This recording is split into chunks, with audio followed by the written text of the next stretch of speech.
Olá, alunos das nossas turmas de segundo ano do CPM. Ontem nós demos início ao nosso capítulo 5 sobre o estudo dos gases, né?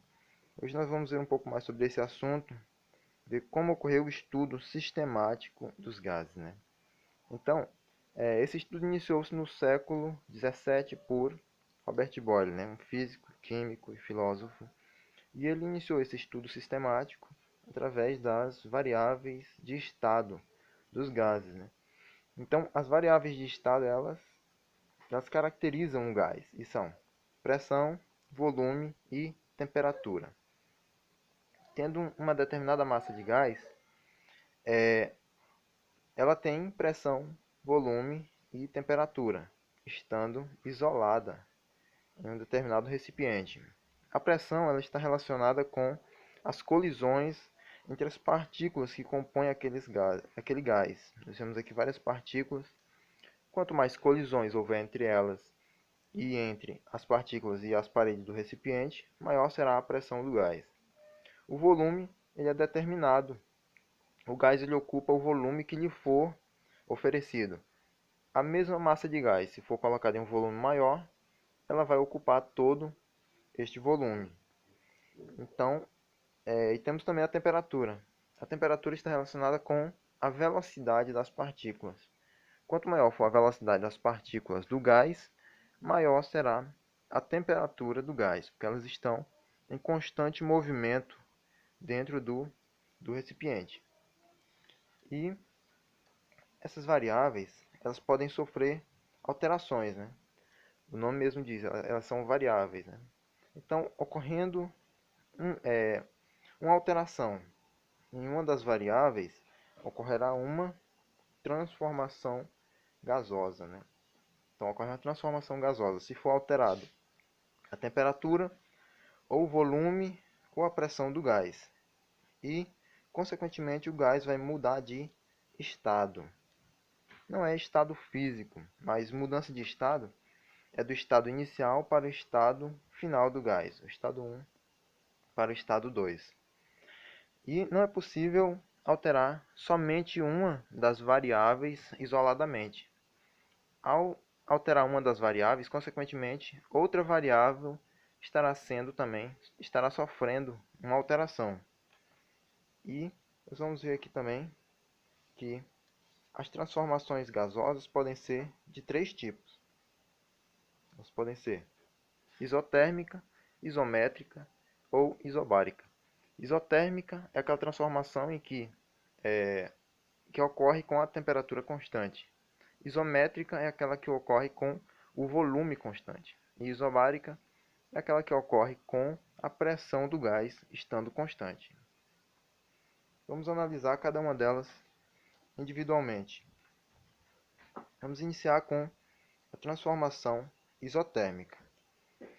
A transformação isotérmica ocorre com a temperatura do gás constante e o que vai variar? A pressão e o volume, as outras duas variáveis. E elas variam de forma inversamente proporcional. Ou seja, se eu aumentar o volume, eu estarei diminuindo a pressão do gás. Um exemplo, nós temos aqui uma seringa, o volume aqui 10 ml. Então, nós temos o volume de 10 ml dentro do recipiente, a seringa. Ao reduzir o volume, estou comprimindo o gás, eu estarei aumentando a pressão. As partículas continuam a mesma quantidade de partículas, mas elas estão há mais colisões, porque há um espaço menor. E a pressão foi aumentada. Aumentando o volume, eu estarei reduzindo a pressão do gás dentro do recipiente. Essa variação ela ocorre de acordo com essa curva, inversamente proporcional. Nós temos aqui o estado 1 de verde, volume 1, pressão 1. A pressão é alta, mas o volume é pequeno, né? Por exemplo, é um pequeno volume aqui, em uma determinada pressão. Nós temos aqui o P2V2, o estado 2 do gás. Neste estado, é como se eu fizesse isso. Eu estou aumentando o volume. E a pressão se torna menor. Vamos aqui. O V2 é maior que o V1. mas a pressão 2 é menor que a pressão 1. Matematicamente é representada pela lei de Boyle-Mariotti, em homenagem aos físicos que estudaram esse fenômeno. P1V1, que é o estado inicial do gás, é igual a P2V2, que é o estado final do gás. Então esta foi a transformação isotérmica. Nós vamos ver também a transformação isométrica, também conhecida como transformação isovolumétrica. É aquela em que o volume permanece constante durante a transformação. Então, a pressão vai variar em função da temperatura. Se eu aumentar a temperatura, haverá um aumento na pressão. Então, ela ocorre de forma diretamente proporcional. Então, o que isso quer dizer?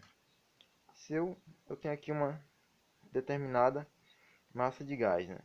Vamos supor, é volume constante, né? Então, eu vou colocar aqui o volume 6 ml. Esse volume eu vou manter ele constante. Eu vou aquecer a massa de gás dentro do recipiente, da seringa, estando aqui fechado, né? Então, aquecendo, haverá um aumento na pressão do gás dentro da seringa, porque a temperatura vai fazer com que aumente a velocidade das partículas e elas vão colidir muito mais. Haverá um maior número de colisões, então, consequentemente, haverá um aumento na pressão, dado que a pressão ela está relacionada com o número de colisões. Então, esta transformação ocorre de acordo graficamente, né? Podemos representar assim. O que nós podemos ver? A pressão, se a temperatura inicial no estado inicial do gás, ela é menor que a temperatura no estado final do gás. E a pressão também, a pressão no estado 1, né, o estado inicial, ela é menor que a pressão no estado final do gás. E, matematicamente, nós temos aqui o estado inicial é igual ao estado final do gás. Então, essa é a também conhecida como Lei de Charles. Ela representa as transformações isométricas. Nós vamos ver também a transformação isobárica.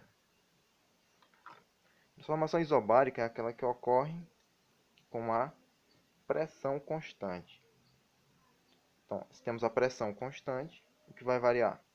O volume e a temperatura. Então, variando o volume e a temperatura. Vamos supor aqui novamente o nosso exemplo. Temos aqui a seringa. Vamos supor, tem um determinado volume e se eu aquecer o gás dentro do recipiente, dentro da seringa, vai aumentar a temperatura. Mas eu não quero que a pressão aumente, eu quero que a pressão seja constante. Então, aquecendo, o volume ele pode aumentar. Então, aquecendo e o volume aumentando, a pressão permanece constante dentro da seringa. Porque, apesar de aumentar a velocidade das partículas, mas o aumento de volume irá compensar, mantendo o número de colisões sendo o mesmo. Não vai aumentar o número de colisões. Então, a pressão permanecerá constante. Esta é uma transformação isobárica, representada graficamente dessa forma.